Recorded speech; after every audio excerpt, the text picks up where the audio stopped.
mom gone, there was a void, and I needed to fill it with something, anything to make the pain go away. 5 months after my mom died, I started high school. I decided to join the football team. It was my first day of practice, 30 minutes before I had to join the squad for summer two-a-days, and there was one tiny problem. My dad and I could not figure out how the hell to get on my shoulder pads. I think maybe you do something with this strap," he said as he fumbled with it. "Of course you do something with the strap," I said. "It's there for a reason. We need to figure out what that reason is." He lost it. "How should I know?" he shouted, tugging on the thing as hard as he could. "I play golf." Neither one of us knew a damn thing about the game of football. All the other kids on the team had been playing since junior high at least. A lot of them since even younger, on peewee teams. They all had brothers who played football, fathers who played football. Some of them even had grandfathers who played football. My granddad claimed he had played football in high school, but no one believed him. And my dad? "I play golf," he said in a full-on panic, dropping the strap. We finally just decided to place the pads on my shoulders. We hoped they were at least facing the right direction. And forget about all the goddamn straps. When I got to practice, I nervously tapped one of the coaches on the shoulder, and he had to put on my shoulder pads for me as my teammates laughed. Welcome to football, Johnny Anonymous. My first season of football was probably the only year of my life I didn't have to worry about my size. I was on the freshman team, which is like the younger stepchild of the JV. I was skinny as hell, but so was everyone else, and I was already almost 6 feet tall, so I was actually bigger than most of the guys. During that first week of practice, though, I found out fast that size didn't mean shit.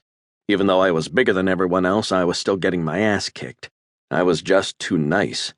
Smaller kids on the line were demolishing me, shoving me into the dirt, and I wouldn't even push back. When they laughed and made fun of me, I wouldn't say a word. I'd just go home and tear up in my room, alone. I was still a mama's boy, after all. "Dad," I said after my third day of getting dominated, "I don't think I can do this." My dad sighed. "It's okay to be afraid," he said, "but not to quit. Our family doesn't quit. Tomorrow when you put that helmet on, I want you to let it out. Turn it on, like flipping a switch." Maybe my dad was a golfer, but he was still a dad, and a good one. We were all in a vulnerable place after my mom's death, and he knew how important it was not to give up something I started. We had to keep fighting, both of us. The next day, when I put on that helmet, I flipped the switch. I turned it on. I went out onto that field, lined up across from a guy who had crushed me into the ground, laughing just the day before.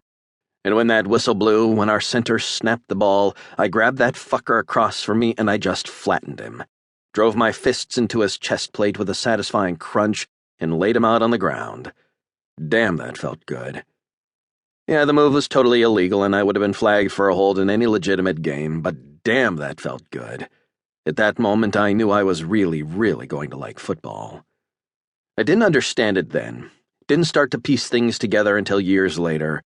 But I know now that I was tapping into my anger. The anger that welled up after my mom was taken from me. It was still there, hanging over me like a shroud. And I needed to release it. Football became that release. From there on out, I learned how to use that anger. When I played in games, I played angry. When I practiced angry. When I lifted weights, I got angry at the motherfucking weights. Every single drill, every single snap, every single rep, I was angry. Now don't get me wrong, I was always in control. No one had more fun than I did on a football field. But I knew how to turn it on and there was a never-ending reservoir to tap into.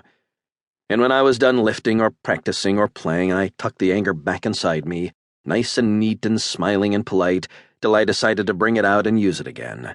No one but me and my dad would ever know. For the first 2 games of my freshman season, I sat the bench. By the 5th game, I was starting. By the time I was a sophomore, I was so good that I skipped JV and went straight to varsity. I started every single game for the rest of my high school career. My mom would have been proud.